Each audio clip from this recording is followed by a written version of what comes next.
Magandang umaga sa lahat. Inaanyayahan ko ang lahat na tumayo para sa ating panalangin. Michelle, pangunahan mo.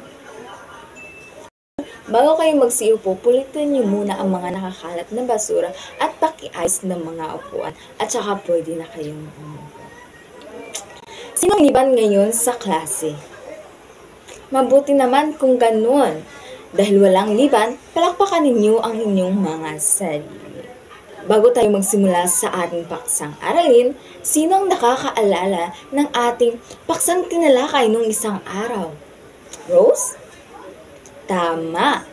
Ang paksang ating tinalakay noong isang araw ay tungkol sa tula. Ngayong umaga, ang tema natin ay Jollibee dahil gusto ko kayong busugin sa ating panibagong aralin. Pero bago tayo magsimula ay magkaroon muna tayo ng kasunduan.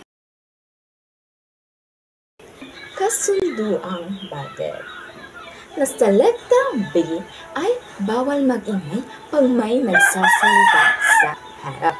At sa letrang E naman, ayusin at panatilihing malinis. Sa letrang D, dapat makilaho sa pangkatang gawain. At sa letrang E, epekto ng mabuting asal dapat ipakita sa lahat ng oras.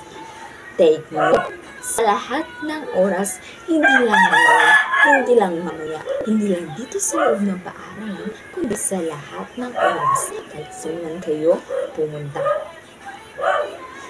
Naintindihan ba? Mabuti naman kung gano'n. At sa letrang T naman, ay tandaan na laging igalang ang opinyon ng iba. At ang panghuli nating kasunduan ay huwag kalimutang sumunod sa mga tuntunin ng panuto. Bago ang lahat, meron muna akong ipapakita sa inyong jolly tanong, pili at sagot na may mga pagkain, burger, fries, fried chicken, at spaghetti. Tatawag ako ng isang mag-aaral na pumili ng kanyang mga paboritong Jollibee food at ang mga pagkain ay may mga nakatagong tanong o mga nakatagong hamon. Ang kailangan nilang gawin ay pumili ng pagkain at sagutan ang mga tanong na kasama nito. Naintindihan ba? Mabuti naman kung gano'n. Tatawagin ko ang unang taong pipili ng kanyang paboritong Jollibee food. Michael? Maraming salamat sa iyong sagot. Come on, Rose. Subukin mo na. Rose, pwede mo bang ibahagi kung ano ang wikang iyong ginamit at ang kahulugan nito? Maraming salamat sa iyo, Rose. Ito ay bago sa aming pandinig. Ikaw naman, Rona. Maraming salamat. At ang panghuling pipili ng kanyang paborito food ay si Shahara. Maraming salamat sa inyo. Maraming salamat sa inyong lahat. Ang mga sagot niyo ay tama. Dahil dyan, bigyan natin ng Jollibee Clap ang inyong mga sarili. Alam niyo ba kung ano ang Jollibee Clap? Sige, gayahin niyo ako. 1, 2, 3. 1, 2, 3. Bina ang saya. Sige, kayo naman. Base sa ating aktibidad kanina, ano ang inyong napansin? Bakit kaya kahit magkakapare-pareho ang sitwasyon ay magkakaiba ang paraan ng inyong pagsasalita? Bakit kaya? Cybrid? Tama! Sa makatuwid, ano ang pinatutunayan nito sa wika? Sharmalo? Tama! Maraming salamat sa inyong dalawa. Tama ang inyong mga sagot. At dahil nabanggit ni Charmalo ang salitang variety, tutungang hindi ito maiiwas dahil sa pakikipag-ugnayan ng tao sa kapwa-tao na may naiibang kaugalian. At yan ang ating pangunahing paksang tatalakayin ngayong umaga. Ang paksang ating tatalakayin ay tungkol sa variety ng wika. Bago tayo magsimula, mayroon muna tayong kasunduan. Basahin niyo ng sabay-sabay. Maraming salamat. Ngayon, ano kaya ang variety ng wika? Ang variety ng wika ay pagkakaiba-iba ng paraan ng pakikipag-usap. Dahil sa kasarian o relihiyon o saan ka mang nabibilang na pangkat. Ito ay may iba't ibang uri. Ang una ay ang Ediolet. Basahin niyo ng sabay-sabay. Maraming salamat. Ang Ediolet ay ang pagkakakilanlan ng isang individual. Halimbawa, ay tingnan ni Jessica Soho na i-KMGs na yan. O di kaya yung kay Nora Honor na walang himala. Yan ang halimbawa ng Ediolet. Naintindihan niyo na ba? Nabuti naman kung gano'n. Pangalawang uri ay ang dialect. Sa madaling salita, ang dialect ay ito yung wika na depende or naayon sa particular na lalawigan o rehiyon na kung saan ka nabibilang. Halimbawa ay yung sa Tagalog na nalilito ako, pero kung sa Bisaya naman, ang nalilito ay nalibo ko. Yan yung mga halimbawa ng dialect. Ano ay ang sociolect? Sino ang makapagbabasa at makapagbibigay ng halimbawa? Antonio? Maraming salamat. Tamang yung binigay na halimbawa. Sa madaling sabi or sa madaling salita, ang sociolect ay ito yung wikang panggrupo o yung magagrupo lang ang yung nakakaalam. Halimbawa, ako ay nabibilang sa LGBTQ. May mga salita na kami lang ang nagkakaintindihan at kami lang ang mga taong, kami lang yung mga gumagamit ng mga salitang yon. At ang pang-apat naman ay ang tama, ecolect. Basahin niyo ng sabay-sabay. Maraming salamat. Sinasa niyo. Klaro naman, di ba? At talagang maiintindihan niyo. Ngayon, sino pa ang makapagbibigay ng halimbawa ng ecolect? Gretchen? Tama. Halimbawa, yung mamshi, no, na sa mamshi na ibig sabihin ay nanay or ina. O di kaya papshi or daddy. Yun yung mga salitang halimbawa ng ecolect. Ang ecolect ay yung mga wikang nabubuo sa loob ng tahanan.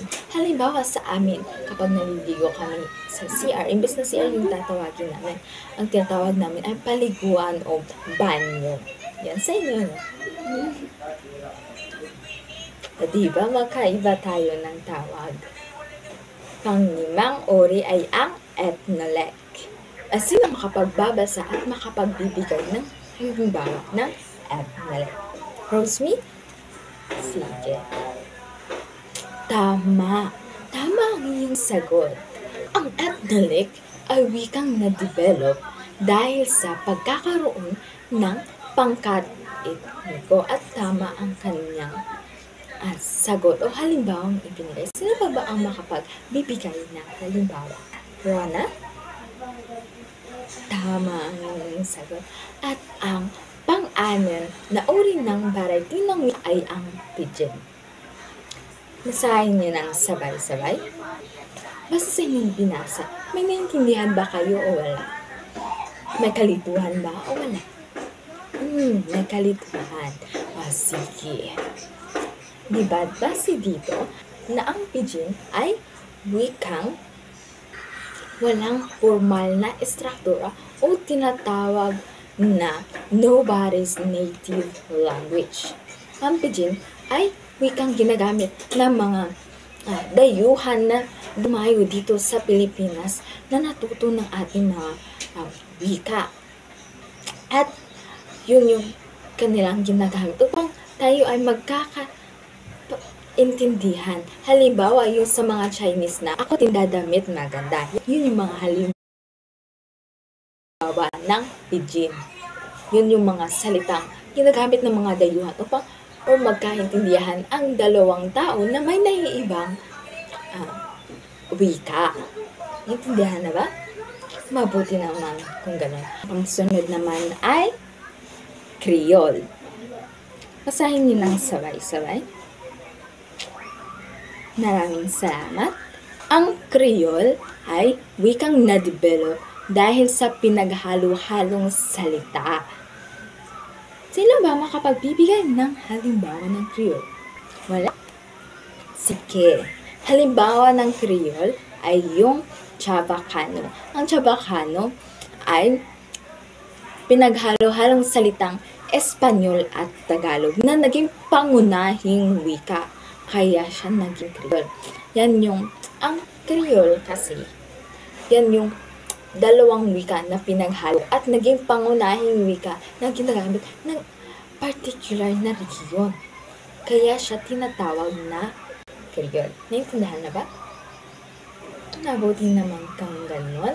At ang panghuli ay ang register. Sino makapagbabasa ng register at makapagbibigay ng halimbawa? Maraming salamat. Gusto ko lang klarohin. Maraming salamat. Tama ang iyong sagot.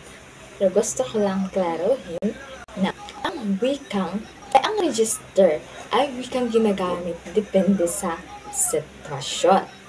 Halimbawa ay yung guro. May mga salita na kami lang mga guro ang nakakaalam. Halimbawa, yung mga IMs, lesson plan, at iba pa. O mga sa architect na may mga plate silang tinatahag na kung sa atin, di ba? Kung normal tayo, kung hindi tayo architect, pag narinig natin yung salitang plate, ibig sabihin ay yung pinggan, di ba? Kaya, yan yung register. Yung may mga wika ay yung may mga salita na sila lang nakakaalam. At yung register naman kasi ay wikang ginagamit or depende sa mga profession. Oo. Ngayon, naintindihan niyo na ba ang lahat?